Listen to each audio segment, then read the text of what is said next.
Imagine this scenario. An employee gets on the corporate network that you allow him to use for work, but instead he uses it to go on Facebook and YouTube when he should be doing his work. How does he do this? By using a PPTP server. In this scenario, what does a big or small company do? Let's find out.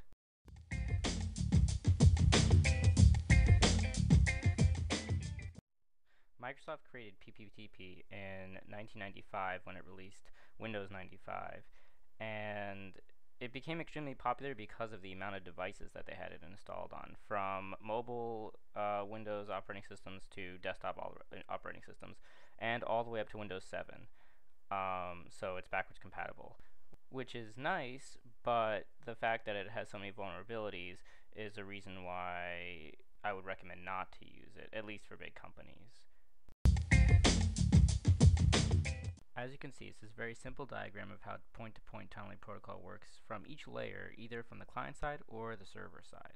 Just because PPTP is simple and easy to set up does not mean you should use it for your own home use. Because the authentication and encryption algorithms are not defined across multiple carriers, even if you have a Cisco router that says that you can use it with PPTP, that may not be true.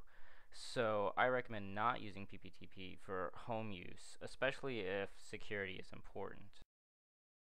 Now for the fun part. If you're a corporation that is looking for ways to stop people from using PPTP as a proxy server to get outside the network, then here are some ways that you can do this. One is to block all incoming traffic to port 1723, which is the default port that PPTP uses to connect to the encrypted session. You should also educate your employees. This includes telling them whether they can or cannot use a PPT server to get around your screening router.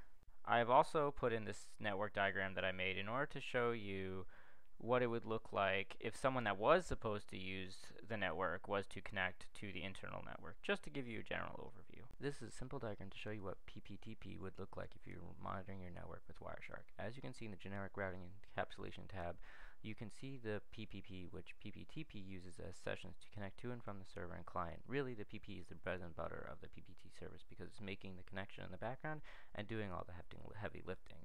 This would be a fast and easy way if anyone is using PPTP on your network as well, if you did not want to use any expensive hardware or software to monitor them.